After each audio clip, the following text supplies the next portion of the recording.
Hello guys, sa mga nagtatanong kung saan nga talaga matatagpuan ang Basyo. Ngayon, pakita ko kung nasaan yung location natin. Ngayon, sa harapan natin, nandun yung Metrobank Dasma, RCBC. At dito naman sa tapat natin, ito yung BYD. Ito yung intersection, stoplight sa may Metrobank at Kenny Rogers.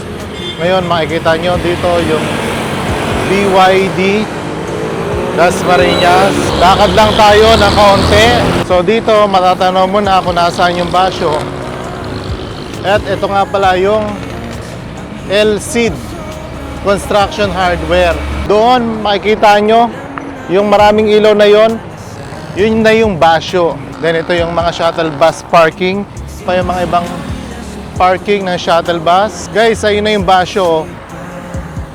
Itong pababa na to, yan, papunta yan ng Manila. Papunta rin yan ng Walter Mart. Then, ito kapag diniretso natin, papunta naman siya ng SM Dasma. Robinson Dasma, Tagaytay, papunta rin yan ng Silang.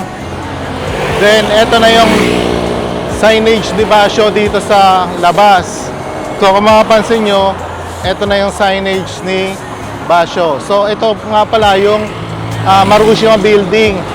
Tapat lang siya ng Aguinaldo Commercial Complex, yung nasa tapat lang ni Basyo. Ito yung Marushima Building.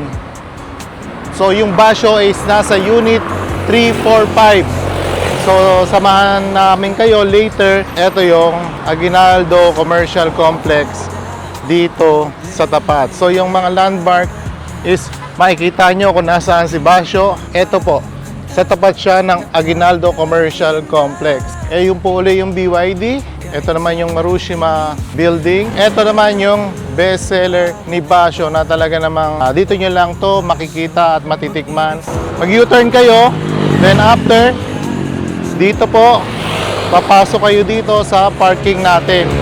Ang katabi ng Basyo ay Tito's Barbershop at Avon. Napapagitnaan siya Tito's Barbershop at Avon. Kapag ka nag-U-turn na kayo dyan, guys, pupunta na kayo dito, papasok na kayo dito at ipapakita ko sa inyo yung Basyo.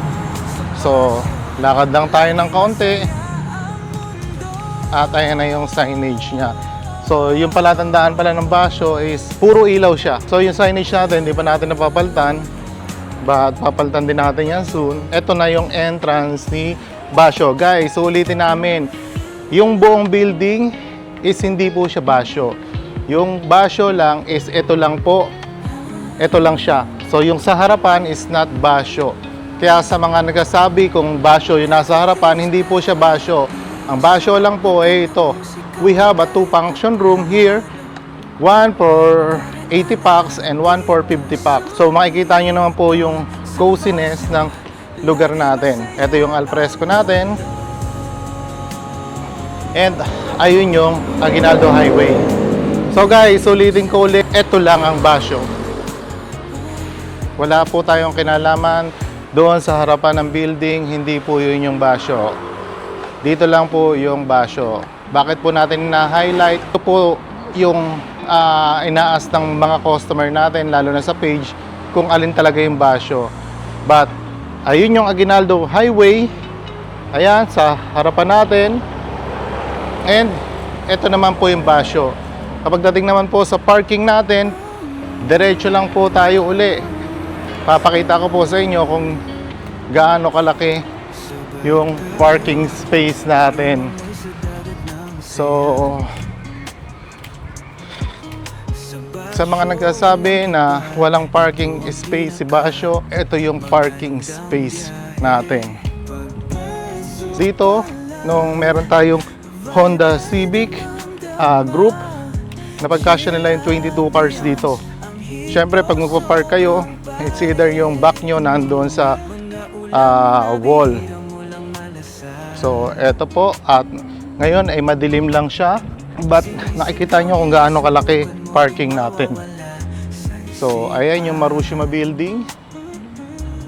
Dito, nagkasya yung 22 cars na Honda Civic Group.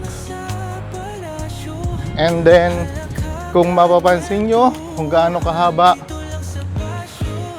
yung property, ayun po yung Aguinaldo Highway. So pwede pa rin po mag-park dyan sa mga gilid dyan kung gusto nyo na mas malapit sa inyo, kung available yung parking. At ito yung ibon, isa to sa malaking ibon dito sa Dasmariñas, Cavite. Hindi na kayo malilito kung alin talaga yung basyo. Yung basyo is ito lang po siya. Ito lang siya. Kasya dito ang total of 200 person. Kapag ibinok natin lahat, all in all. Guys, so ulitin natin. Dito po lang yung basyo at wala nang ibang basyo. We don't have basyo in front of Aguinaldo Highway. The basyo is only here inside the Marushima Building, Unit 345. Kaya sa mga nag-hesitate, kung may parking si Basyo, napakita na po natin kung gaano kalaki yung parking ni Basyo. Kaya ano pa ang hinihintay nyo guys? Kung magbibisit kayo dito sa Unit 345, Marushima Building, San Agustin 3, Dasmariñas City, Cavite. See you guys! This is Bas, sa dating seaman na nagnegosyo na lang dito sa Pilipinas.